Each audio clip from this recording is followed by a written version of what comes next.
I think our team really exemplifies that, and it's a team award, and couldn't do it without the great people in our organization. So it's an honor, and I thank you. Thank you very much.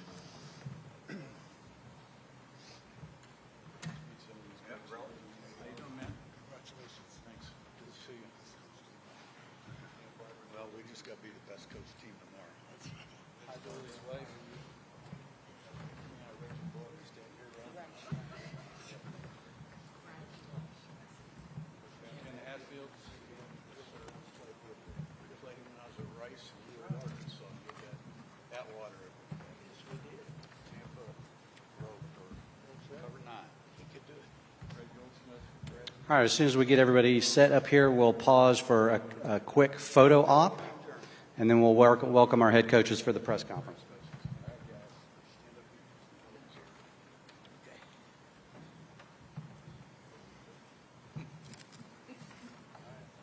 Turn around.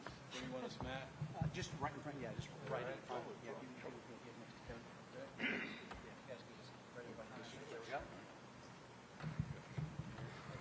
Okay, stills from the back and cameras. Just a few seconds here for photos. All right, very good. Thank you, everybody. Here, here.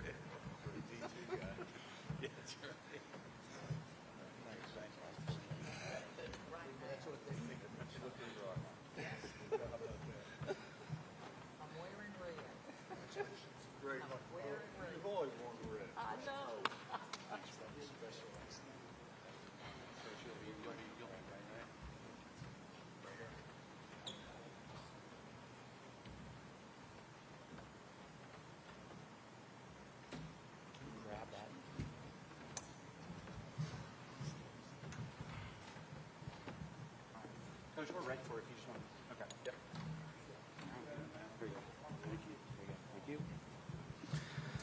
Okay, at this time, we will welcome our head coaches for the press conference. At this time, we'll welcome head coach of the number 5 ranked Orange Bowl champion Oregon Ducks, Dan Lanning.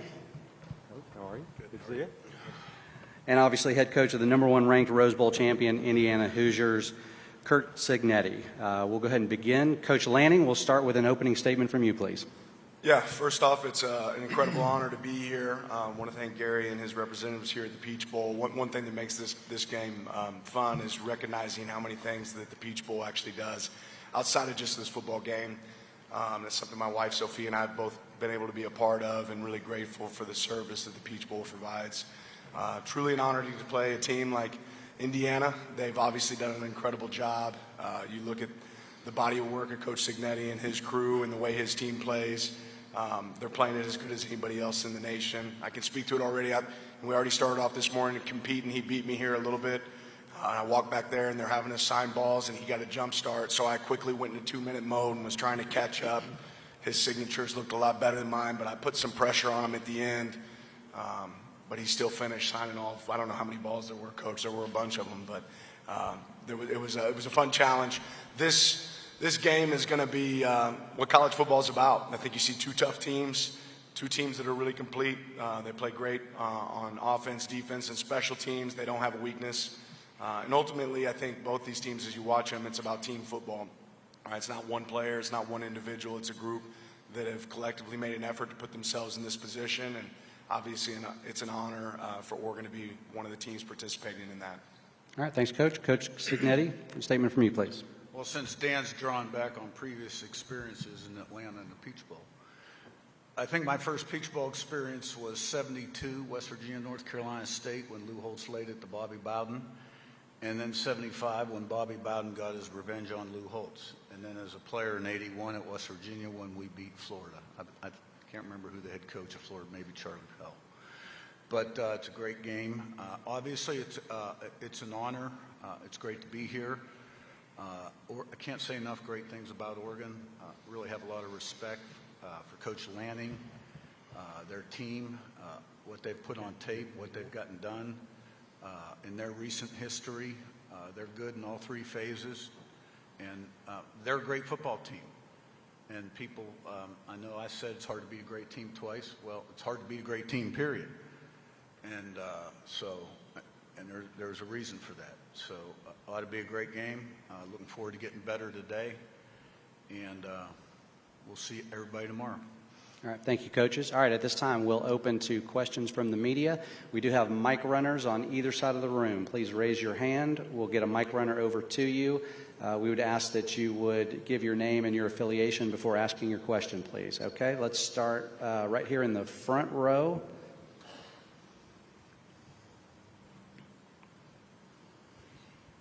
Jeff Rabjohns, Pigs.com. Coach, you guys are the only team in the country with 7 wins over teams that won 9 or more games and a 50-point win over a team that won 9 games. Why do you think you guys have not only been winning 14-0, but have been so dominant? Can you repeat the last part of the question and speak up just a little bit? Sorry. You guys are the only team, 7 wins over teams with 9 or more wins and a 50-plus point win over a team with 9 wins. Right. Well, a couple of those teams were G5 teams that had good years. We did have a big win against Illinois where they lost some guys in the secondary and got shorthanded as the game went on. But it is a credit to our players playing the first play to the last play the same regardless of the competitive circumstances. But the bottom line is when you play really good people like tomorrow, you got to win more battles play in, play out than they win. And do the things you got to do to win football games. Make sure you don't do the things that lose football games. So it's all about preparation, having an edge, mindset, and then putting it on the field, play 1 to 150. All right, we'll go next here in the second row on the left. Mike Griffith, Atlanta Journal-Constitution and Dog Nation. Coach's kind of off-the-field football question about the enforceability of contracts. We're seeing a lot of issues with this rising up. I guess I wanted to get your thoughts on how important it is to get that ironed out and any thoughts or ideas you have for how college football might go forward with a working model. All right, start with Coach Lanning, please. Sorry, Dan. Yeah, I mean, it would be great. I'll be honest, my entire focus right now is on this game. I'm sure coach is no different. But, yeah, contracts, you'd love to say that they should be enforceable. And, at some point we'll see what that ends up looking like. But I think that's the secret behind a contract, right, is it's supposed to mean something. Yeah, my focus is on our prep, and the only thing I'm going to say about all this stuff is obviously there's a lot of loose ends, and it needs to be tied up in terms of the whole recruiting process. So there's a lot of work to be done, and that's one area. All right, we'll take our next question right behind in row 3 on the left.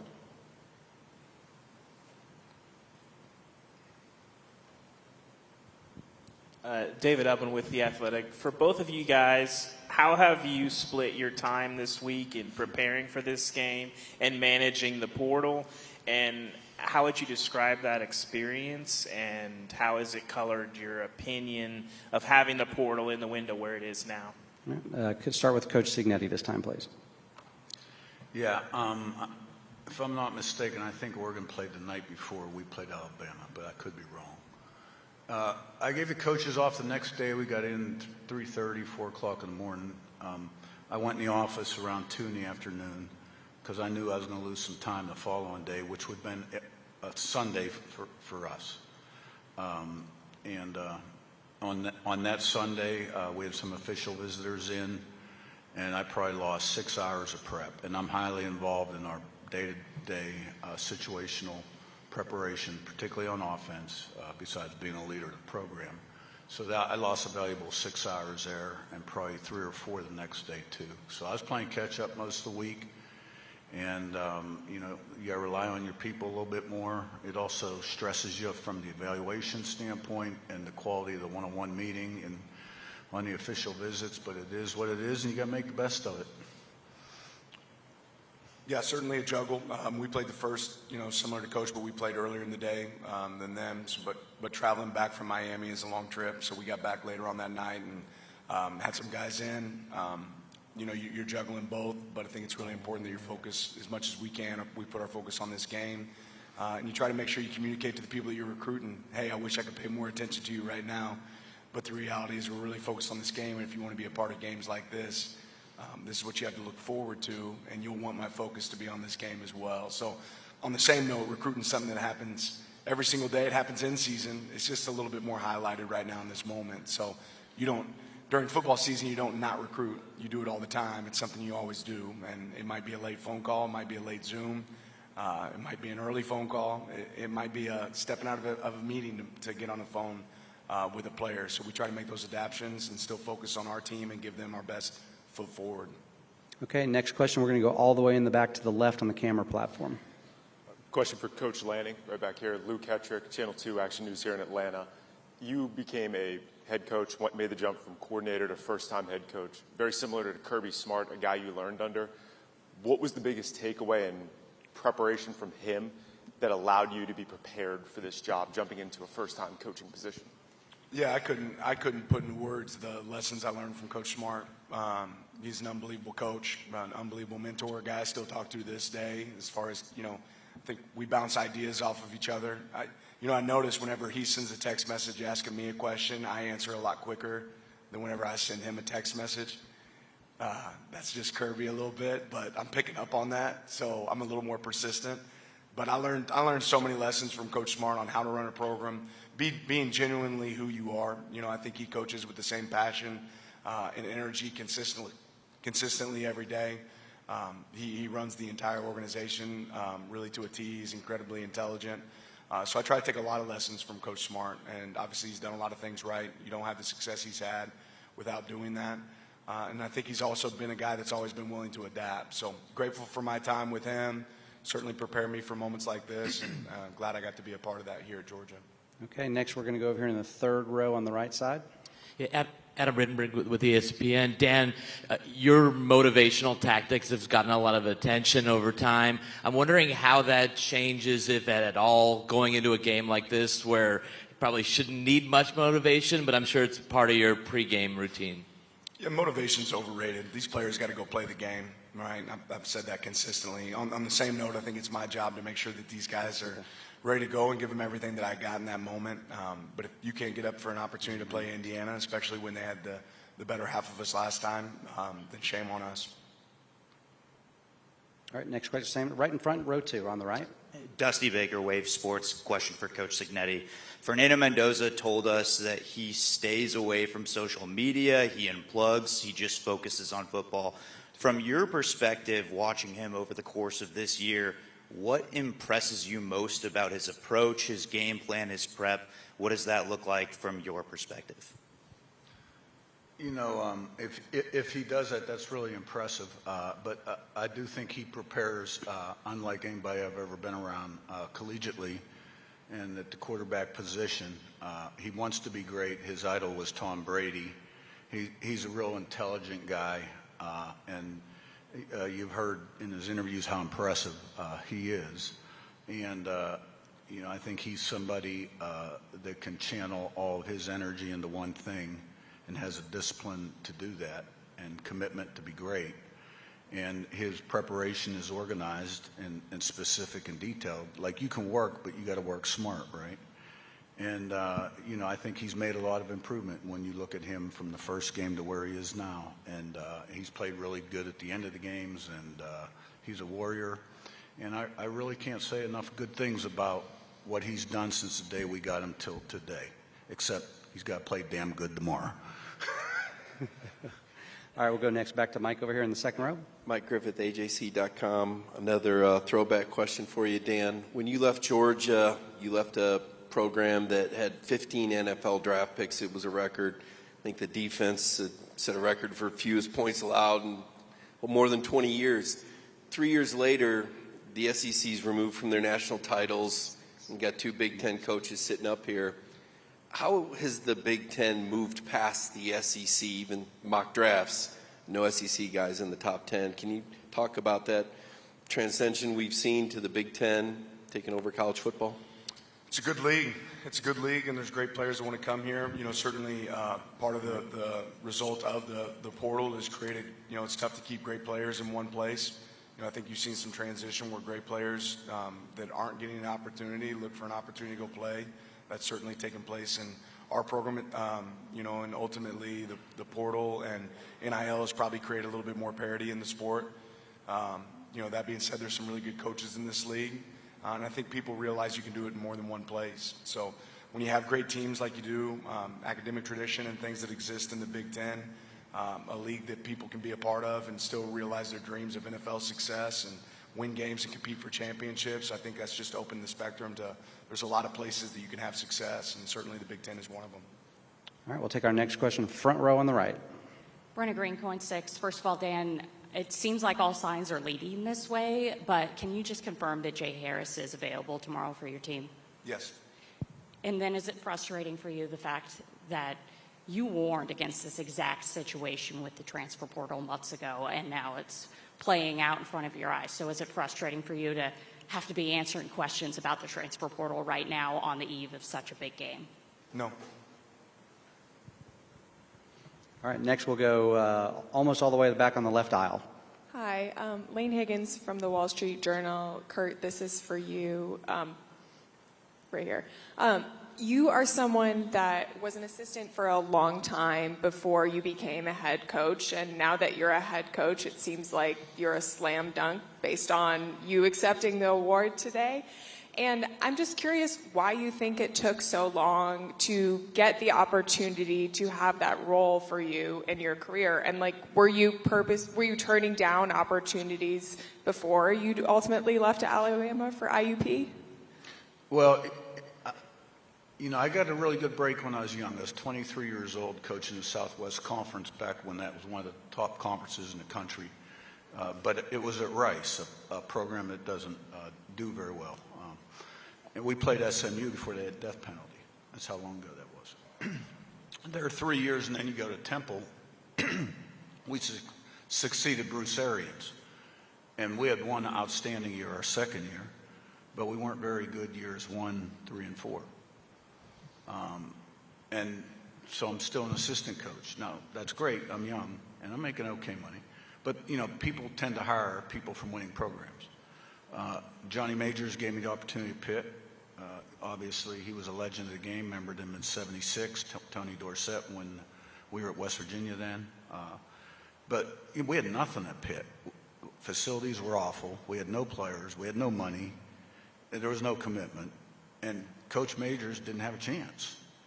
And he got let go, and then Walt Harris retained me, and we started to make some progress, and I learned a lot from Walt. He was a great quarterback coach. And then after 3 years, I had the opportunity to go with Chuck Amato. That was the first $1 million staff in college football, 2000. That's when 9 assistant coaches' salaries equaled $1 million. Norm Chow and, you know, some other people on that staff. And we had a freshman quarterback there named Philip Rivers, who the previous staff had actually recruited. And then we took it over in January, and Philip was an early enrollee. And we had great success. So I think part of it was because I was with programs that weren't successful. And then once I went with Nick, I felt like I got what I needed, really after year 1. And I bet on myself. You know, it was a very unorthodox move. I mean, almost crazy move. And I thought I was crazy a few mornings waking up that first month. But, you know, here I am today. And so when you look at the transfer portal and all the things that have gone on in college football, being a recruiting coordinator and a coach for 20 years, which, you know, every year I wanted to get out of the recruiting coordinator job. And just, you know, I didn't like being a coach and a recruiting coordinator. And my dad used to tell me that's going to come in handy someday. And, you know, he circled back. I think my journey makes a lot of sense, how it prepared me for this particular situation. All right, next question, fourth row on the right. James Crepia from the Oregonian. For both coaches, you've remarked about the difficulties of managing the transfer portal amid preparing for a national semifinal and you hope a national championship. How much concern, if any, did you have about the other remaining teams in this playoff contacting your outgoing transfers to gain intel and anything further by way of information when the portal is open while you're still playing? All right, Coach Lanning first, please. I haven't put a lot of thought into it. That really never entered my mind. All right, we can take our next question all the way back in the middle of the camera platform for the next question. That's the kind of hustle we need right there. Thank you. Brett Taylor, KZI. Dan, this one's for you. I know you're probably sick and tired about hearing the transfer portal, but Tatum Tuioti said something really interesting last night, that as long as we have 11 Tatum's guys playing in the game, right? Or are you Yes, telling me he's about correct. to Yes, enter in yeah. the- Oh, okay. I hope so, at least. You started that question kind of weird. As like, if he's transferred to Indiana, then I'm No. going to be. No, he was talking about just if the team has 11 players on the field, that they can truly be successful. When you hear that from a player like Tatum, what he's meant for the program, what does it say just about the mindset of the team and just looking about what the players you guys are going to put on the field tomorrow? Yeah, we've talked about it all year, strength in numbers, and the strength in football is the team. It's not one individual, and I truly believe that our coaches and our staff and our players have prepared really hard all year to be ready for their opportunities, and sometimes people's roles change throughout the year. That's where you have to be selfless. But we have some guys that can play winning football, and that's the key, is do you have 11 guys that can go play winning football? And if there's a deficiency, can you cover that deficiency up? That's part of the strategy behind football as well. But ultimately, we're really excited about the guys that go take the field. I got complete trust in our players. And regardless of what happens in this game, right, you go play and you play to win the game. But when you're playing a great team like Indiana, regardless of what happens, to be one of 4 teams left in college football is an unbelievable honor that we'll never recognize and we'd certainly never be satisfied with. Regardless, there's only one result that makes us happy at the end of the day. But I promise that we'll have 11 guys on the field that are going to want to play winning football and play to the standard necessary for our team. All right, next we'll go front row on the left side, please. Tom Brew, Roundtable Sports. Curt, a lot of your players have talked about how the Big Ten championship game felt like a home game, and everybody at the Rose Bowl last week talked about the same thing, just with a huge Indiana fan base in the stands, and according to ticket people, it's going to probably be the same thing tomorrow night. I know the game's determined between the lines, but how much does it help just to have this journey of this massive Indiana fan base all of a sudden have in your back?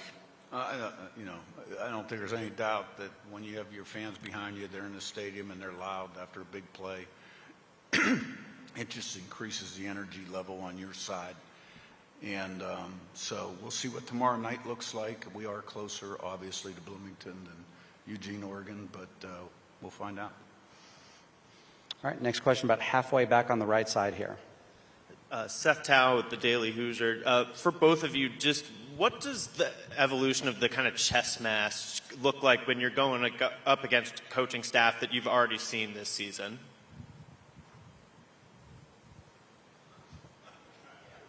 Anybody? The evolution? Well, look, he's looked at things that they did well in all 3 phases and things they didn't do well. I've done the same thing. We've looked at things we did well and didn't do well. And then, teams evolve afterward. I think that was game 5 or 6 at the time. There's been 14 games. And teams improve, and why do they improve? Because of repetition. Repetition's a mother of learning. And then there's some schematic tweaks, but basically when you're successful and through repetition, guys are in the right place, it becomes secondhand, they react quicker, and then it's a matter of kind of managing the health of your team and a few other variables. So I don't have any idea what they're going to do. They don't know what we're going to do. And quite honestly, as I sit here right now, I know everything we've practiced, but I have no idea what that tape is going to look like the day after. And that's every game, what's actually going to get called, what'll work, what won't work, and what are they going to do different. And that's football. There are a lot of variables. Yeah, half the game in football is sometimes as coaches you chase ghosts and you try to overanalyze things that happened before, but ultimately you try to stick to the same process you've used throughout the season. It just so happens you're playing the same team twice. Part of the reason that they're good is they're able to do the same thing over and over and over again really, really successfully. And that's one thing that's really clear about Indiana. They have an identity. They do their job extremely well. I'd hope you say the same thing about us as you watch Oregon. We do a lot of the same things over and over again really, really well. So it'll be a combination of those things and certainly some tweaks within that.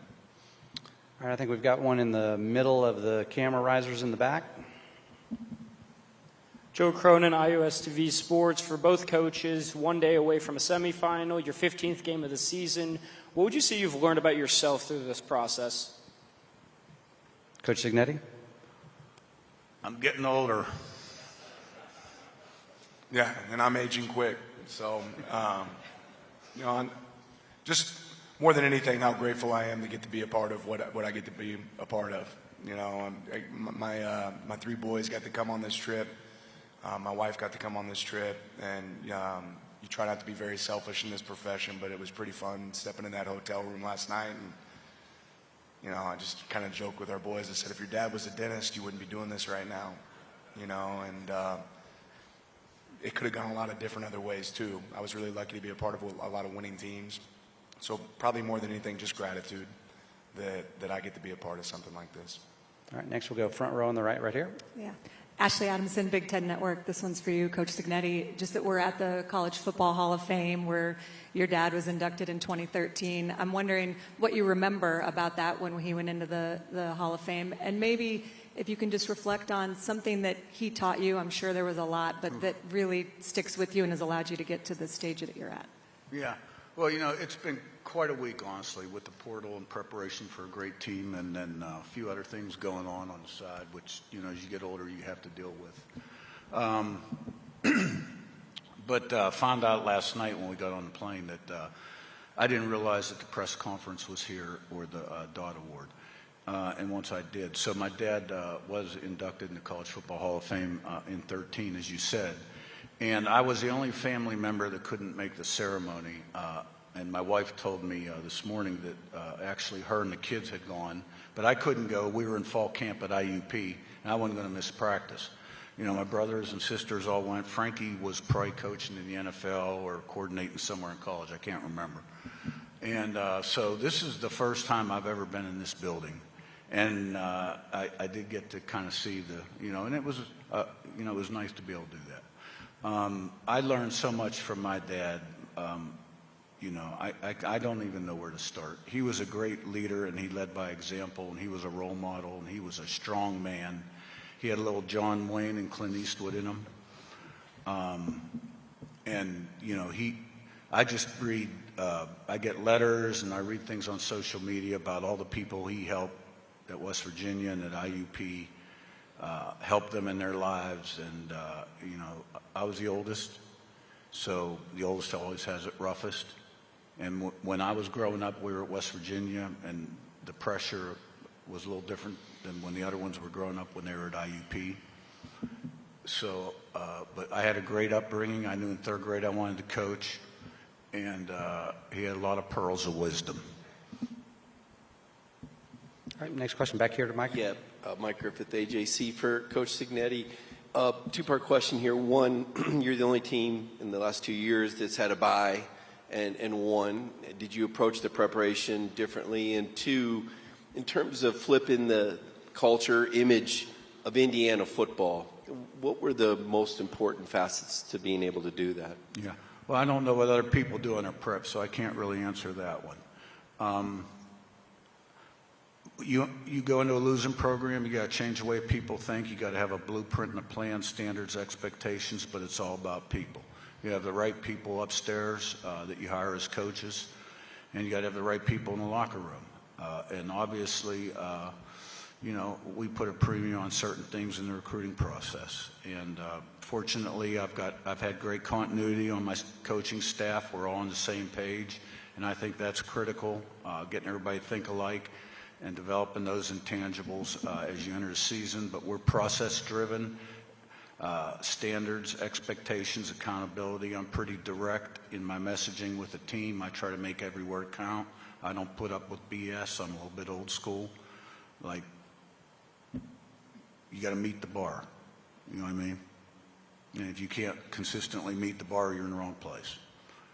And but my coaches do a great job, and the players, we have smart guys that are good players.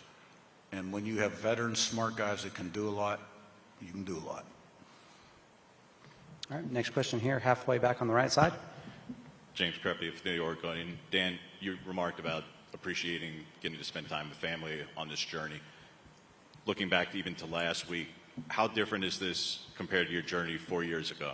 Because I know your parents couldn't be in Miami 4 years ago with a different family obligation. So how different is this experience? Your boys are older. Your parents are able to be a part of this in a different way. The world's in a different place than it was 4 years ago. Yeah, they're all unique and special. And, you know, in our profession, we probably never take the time to sit back and smell the roses and enjoy it. Some point in life, I'll probably get the chance to do that, but certainly grateful for this one. All right, we've got time for a few more. Please raise your hand. All right, we'll go next question here in the second row.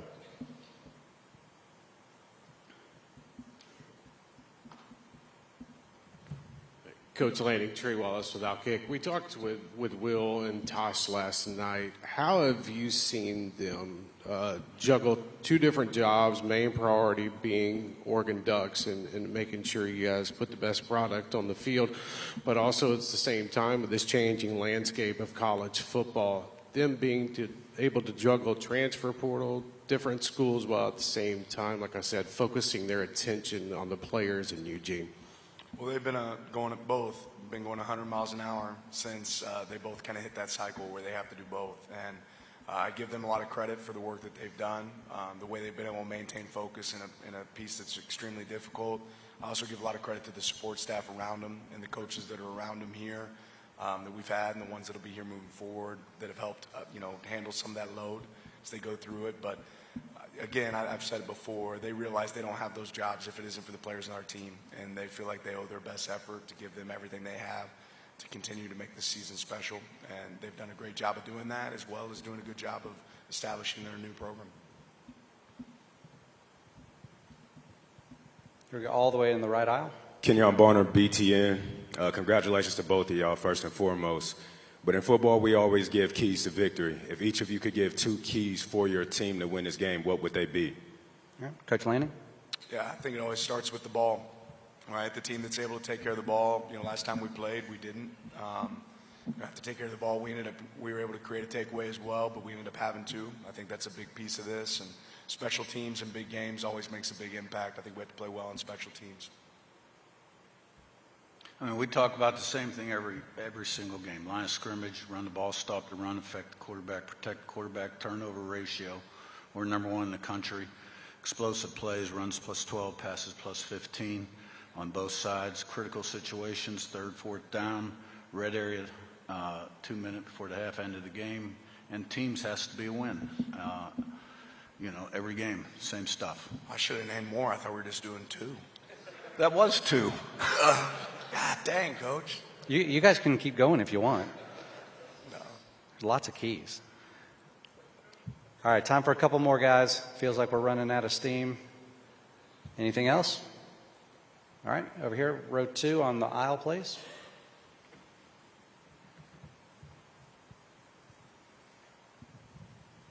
Bill Trocchi, Sporting News, Curt Cignetti. You were described in The Athletic this week by a former player saying he's never satisfied, he's never happy. Is that accurate? Well, I think you got to put that in context. And you're talking about on a practice field or when you're evaluating tape and your performance in terms of standards, right? Because I do firmly believe you get better, you get worse, you never stay the same, right? And so you got to keep that edge. No, that's not right. I mean, there's a lot of times I am happy, I just don't show I'm happy. And if I'm going to ask my players, right, to play the first play, to play 150 the same regardless of the competitive circumstances, then I can't be seen on the sideline, right, high-fiving people and celebrating, or what's going to happen, right? What's the effect going to be, right? So that's why I am like I am during the game. Plus, I got to make important decisions to manage the game. These decisions we have to make in terms of game management, when to use timeout, when not to use timeout, whether to be aggressive in 2 minutes, right? I had to use a timeout on defense that I called against Alabama on 4th and 1, right? And it ended up being a pretty big sequence, So you got to be dialed in and thinking ahead. I'll smile and celebrate later in the coaches' room with the coaches, maybe have a beer. Of course, in the playoffs, you got to do 9 or 10 different press conferences after the game. So that's about an hour and a half later. People ask, do you ever get to enjoy this? And last week I asked Jeff Cake, I said, we just won the game, and I got 10 press conferences I got to do after the game. When am I going to enjoy this? So, no, I do smile, and I am happy at times. Coach, those press conferences are very important. All right, we're going to go about middle of the pack on the left side, please. Coach Cignetti, Serena Roboin, WHAS 11 in Louisville. Your offensive line has gotten a lot of praise, especially after the Rose Bowl. Just how do you think that impacts your ground game kind of going into this one? You know, I don't think the praise has anything to do with how we're going to perform. I think we've been pretty consistent all year long. We've been fairly healthy. There have been a couple games where we had to get our sixth guy in or maybe our seventh guy in. But Coach Bostad does a great job with the offensive line. He's a veteran offensive line coach, and he does a really good job preparing. We got a lot of veteran guys, blue collar, steel mill, lunch pail type guys on our offensive line. And we're pretty simple, as Coach said. I mean, we do this, you know, we do what we do. And so they get good at doing that. And then we got compliments that, you know. So, look, Oregon, let me tell you something. They're as big of a challenge for any team in college football, their D-line, as anyone. They've got 4 to 5 to 6 inside guys, okay, based off of 4 down front, that are 320 plus, and maybe one of them's 310. And they're good. They are really good. And they got 2 edge guys that are outstanding. And they can bring a third and a fourth in also. But, I mean, what they can do to you inside when they cover your guards, and then the ends. And then they got backer that can fly. It's a great football player. And safety, too. They got a bunch of great football players. And schematically, they do a great job. It's going to be a huge challenge. It's going to be a huge challenge in terms of the run game, protecting the quarterback, and that's where it all starts. And they're really good there. I think we're going all the way back on the left in the cameras. Aaron Slindy, KVAL TV. Kind of just building off of that, Coach Lanning, your team is coming off a defensive shutout. What ways do you feel like your defense, especially your secondary, has kind of grown in their experience? And what role do you think that'll play tomorrow? Well, I think it's really important we play well tomorrow, especially when you're playing one of the best one of the best offenses in college football, and one of the best quarterbacks. I think one of the things that really stick out with Mendoza is he takes the ball where it's supposed to go. You know, everybody says that, and you realize in 1 high where he's taking the throw, okay, in 2 high where he's taking the throw, in zone where does he take the throw, and doesn't get enough credit for his feet. Is an unbelievable scrambler. Was able to do that against us last time. So does a great job of taking off when it's there, when his first read's not there. And he has great weapons to throw to. So what do we have to do? Each guy's got to farm his land. They have to do their 1/11th. Got to have 11 guys playing the same call. You know, got to handle the variety that they provide, because there's a lot of variety in this offense. I think it starts with what Coach Cignetti and I both talked about earlier in this week. You have 2 teams that want to be able to run the ball and control the line of scrimmage. Right, the team that can win the line of scrimmage, that's a big, big piece of this game. And once the line of scrimmage is determined, it's going to be about who can win one-on-ones outside, you know, with technique. So we need guys to go into this game and play with great technique. If you're on the field, there's a standard to play to, right? And obviously, when you're playing a team that's as capable as Indiana is, you have to play your best. All right, seeing no more questions, I think we're able to wrap it up right here. Coaches, if you'll stay here, we're going to do a couple of quick photos with you and the trophy. Gary and Percy, please. Oh, there he is.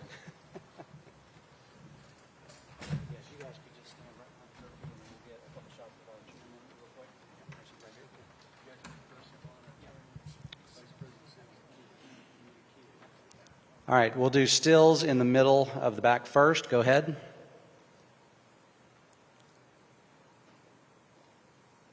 All right, and if you guys can duck down, a couple seconds for video. All right, thank you. All right, Gary and Percy, if you guys can step aside. All right, back to stills for just the 2 coaches. Just a couple more.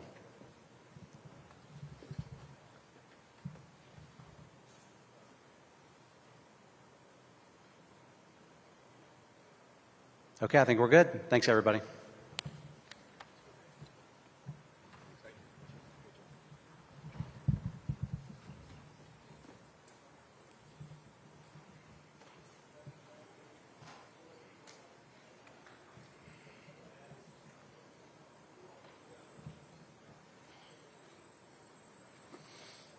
All right, thanks everybody. Nice job.